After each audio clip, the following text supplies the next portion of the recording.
Semua orang yang hidup di era tahun 80-an hingga awal 90-an pasti kenal SDSB, singkatan dari Sumbangan Dermawan Sosial Berhadiah.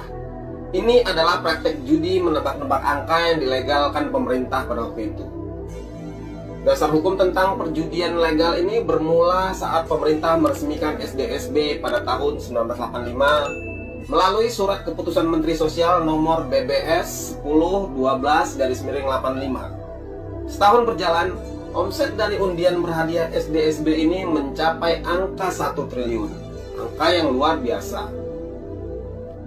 Judi resmi yang digelar pemerintah Orde Baru ini muncul setiap hari Senin dan hari Rabu. Masyarakat yang berminat bisa membeli kupon yang selembarnya dihargai sebesar Rp1.000. Kupon dijual hingga pukul 6 sore dan kemudian hasil undiannya diumumkan jam 12.30 malam melalui radio RRI. Meski kupon SDSB ini hanya berharga Rp1.000 saja, tapi iming-iming hadiah berupa uang tunai sangat menggiurkan.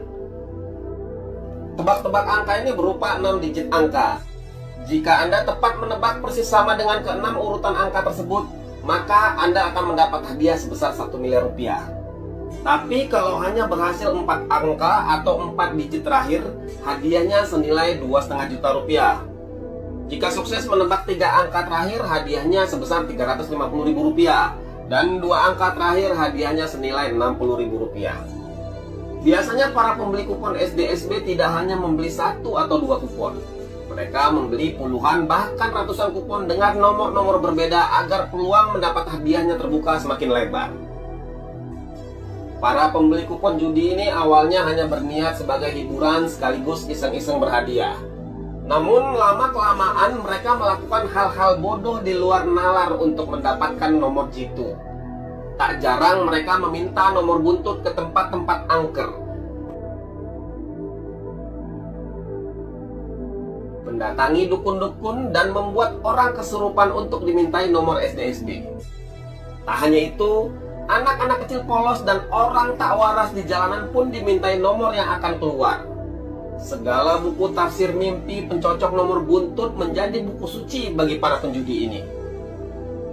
Kemudian para penggemar SDSB tersebut tiba-tiba menjadi ahli tafsir mimpi. Apa saja mimpi yang mereka alami selalu dicari makna dan dihubungkan dengan angka-angka SDSB. Para pedagang obat pun ikut bermunculan bak jamur di musim hujan. Dagangan cuap-cuapnya pun laris manis. Para penjudi ditipu dengan iming-iming nomor SDSB cantik yang mereka jual. Lebih gilanya lagi, bila ada kecelakaan kendaraan bermotor, beramai-ramai mereka mencatat nomor kendaraan yang kecelakaan itu untuk kemudian dipasangkan menjadi nomor SDSB. Saat itu seakan masyarakat Indonesia hampir gila karena SDSB ini. Dan mirisnya lagi, para pelaku judi legal ini adalah orang-orang kecil yang pendapatannya tidak seberapa. Bukannya menjadi kaya mendadak karena lotre judi ini, sebagian besar malah hancur berantakan perekonomian keluarganya. Uang hasil pendapatan harian untuk makan habis ke loket-loket judi yang sangat mudah ditemui di mana-mana pada masa itu. Tak hanya orang dewasa, bahkan anak-anak remaja pun mulai ikut-ikutan berjudi SDSB. Selama 8 tahun undian resmi ini beroperasi, kelompok agamawan seperti MUI menganggap SDSB tak lain dari judi yang terselubung.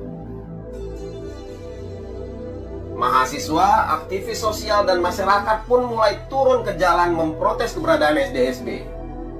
Pada tahun 1992, aksi demonstrasi dilakukan mahasiswa hingga terjadi bentrokan antara pengepul SDSB dengan massa aksi di Jakarta.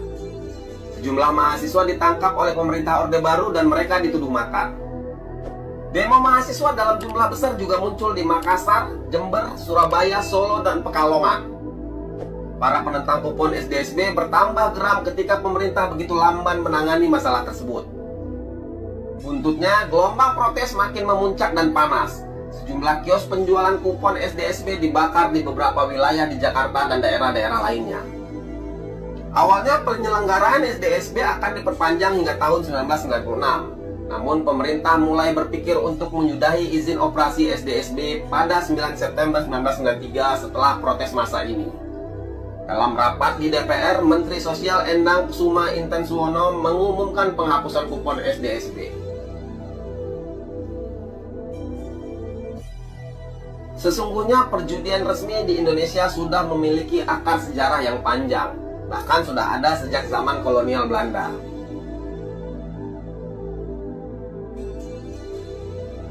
Pada masa penjajahan Belanda, judi berlangsung melalui sebuah aturan yang dikeluarkan oleh residen setempat. Di zaman pemerintahan Soekarno di tahun 1960-an, pemerintah membentuk Yayasan Rehabilitasi Sosial, sebuah yayasan yang didirikan untuk mengelola perjudian legal. Pemerintah membutuhkan dana cukup besar untuk pembangunan pada masa itu. Maka salah satu cara untuk mengumpulkan uang adalah dengan mengelola perjudian. Kemudian hadiah pada zaman Soekarno itu dilakukan setiap 1 bulan sekali. Karena judi legal ini sangat menjanjikan keuntungan namun hanya muncul sebulan sekali, maka banyak bandar menggelar judi yang sama secara ilegal. Melihat fenomena judi cukup menjanjikan untuk mendapatkan dana besar, Gubernur DKI Jakarta Ali Sadikin mencoba menarik dana masyarakat untuk pembangunan DKI melalui legalisasi perjudian. Ali Sadikin mulai memikirkan ide liarnya terkait melegalkan perjudian untuk menambah anggaran. Atas dasar itu, Ali Sadikin akhirnya mengeluarkan SK yang melarang perjudian gelap di wilayah DKI Jakarta. Dan kemudian dibukalah perjudian resmi. Kasino pertama akhirnya dibangun berlokasi di kawasan Petak 9 Jakarta Barat. Pro dan kontra kemudian memang terjadi. Tetapi fakta menunjukkan perjudian mampu menghasilkan uang cukup besar sehingga infrastruktur di Jakarta bisa terbangun dengan cepat. Meskipun secara materi menguntungkan pemerintah, namun akhirnya Soekarno menyadari bahwa perjudian itu berpotensi merusak moral. Maka pada tahun 1965, Soekarno juga menghentikan seluruh aktivitas perjudian melalui surat keputusan Presiden nomor 113 tahun 1965. Bahkan kemudian pemerintah memasukkan perjudian ke dalam kategori kejahatan subversif.